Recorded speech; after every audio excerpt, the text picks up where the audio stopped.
Donc, bac, mathématiques, métropole, jour 2, exercice 1, partie A, petit 1. Donc ça, c'est le bac de mathématiques, donc du 18 juin 2025. Parce que là, j'ai pas précisé, mais c'est en 2025.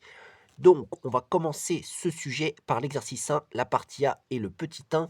Donc, qu'est-ce qu'ils nous disent? Ils nous disent: un centre multisport propose aux personnes venues séjourner un week-end une formule d'initiation au roller composée de 2 séances. On choisit au hasard une personne parmi celles ayant souscrit à cette formule. Voilà, donc il y a 2 séances, d'initiation, au roller et on a un événement A qui dit: «La personne chute pendant la première séance» et un événement B: «La personne chute pendant la deuxième séance». On admet que P de A est égal à 0,6, c'est-à-dire que la probabilité de l'événement A est égale à 0,6, c'est-à-dire qu'on a par exemple 6 chances sur 10, parce que 0,6 ça fait 6 sur 10. Donc c'est-à-dire que la personne, elle a 6 chances sur 10 de faire une chute pendant la première séance. Et ensuite, on nous donne des informations. Si la personne chute pendant la première séance, la probabilité qu'elle chute la deuxième séance est 0,3. Donc ça, c'est important. Si la personne ne chute pas pendant la première séance, la probabilité qu'elle chute la deuxième séance est 0,4. Voilà. Première question, donc pour se représenter la situation, ils nous disent de représenter la situation par un arbre pondéré. Donc, ici, nous avons en fait un, donc une situation où nous avons 2 épreuves. Première épreuve, ça correspond à la première séance. Deuxième épreuve, c'est la deuxième séance. Et donc, heu, qu'est-ce que l'on observe? On observe si la personne chute ou pas dans les 2 séances. Et donc du coup, cet arbre va être composé, de 2 étapes. Première étape, que l'on va représenter par ces 2 branches, c'est, cela correspond à la première séance.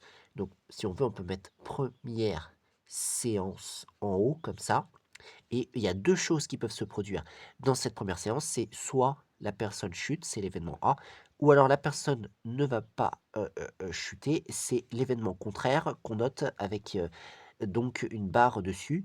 Donc ce sont les 2 options. Ensuite, il y a une deuxième séance comme c'est indiqué. Deuxième séance et ici, même chose, on va avoir 2 possibilités, soit la personne chute, soit la personne ne chute pas.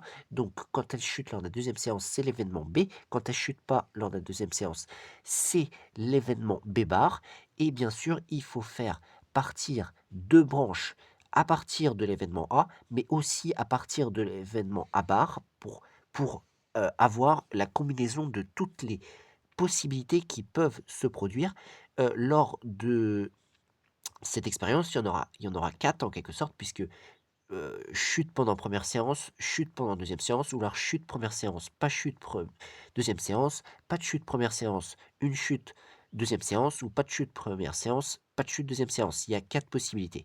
Donc du coup, ici on aura B et ici on aura aussi B bar. Mais ce n'est pas terminé et on doit faire un arbre pondéré. Ça veut dire qu'il faut mettre les probabilités sur les branches, enfin au moins toutes celles qu'on connaît. Bon ici je pense qu'on va pouvoir toutes les mettre. Sinon, on complète au fur et à mesure de l'exercice, dans souvent. Mais ici, on va pouvoir, je pense, toutes les mettre parce qu'il nous informe que, par exemple, P de A directement est égal à 0,6. C'est-à-dire que la probabilité de l'événement A est égale à 0,6. Donc, on met sur la branche qui mène à A 0,6. Ensuite, comment est-ce qu'on va faire pour trouver la probabilité de A bar? Eh bien, en fait, c'est l'événement contraire, et on sait que la probabilité d'un événement contraire, c'est 1 moins la probabilité de l'événement en question. Donc ici, si on fait 1 moins 0,6, tout le monde peut calculer et trouver que ça fait 0,4. Donc ici, on a 0,4. Très bien.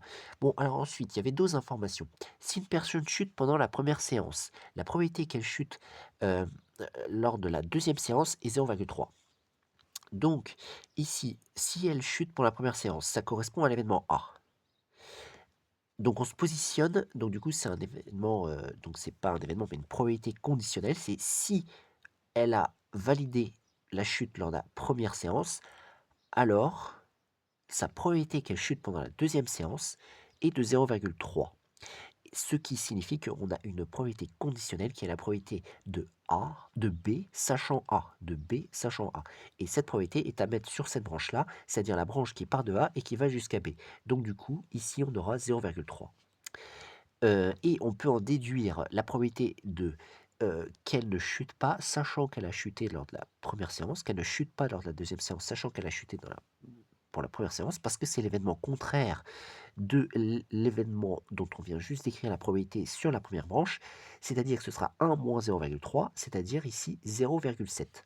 Bon, on continue avec l'autre partie de l'arbre, et là, cette fois-ci, c'est l'autre information dans le deuxième point qui va nous donner les informations. Donc, si la personne ne chute pas pendant la première séance, la probabilité qu'elle chute pendant la deuxième séance, c'est 0,3. Donc, si elle chute pas première séance, la probabilité qu'elle chute lors de la deuxième séance, qui correspond à cette branche-là, est égale à 0,4. Donc du coup, je complète le 0,4 sur cette branche. Comment j'ai déduit la dernière branche ici? La probabilité à mettre sur la dernière branche, bah, c'est l'événement contraire. Donc je fais 1 moins 0,4 qui donne 0,6. Voilà. J'ai donc la probabilité qu'elle ne chute pas lors de la deuxième séance, sachant qu'elle n'a pas chuté lors de la première séance. Et donc voilà, j'ai complété, j'ai représenté cette situation par un impondéré. Pas besoin de faire des justifications, il faut juste tracer cet arbre et mettre les probabilités sur chacune des branches, enfin au moins le maximum que l'on peut. Et ici, on a pu tout mettre, donc tout va bien. Donc voilà pour le petit 1, partie A, exercice 1 du bac mathématique métropole de jour 2 2025.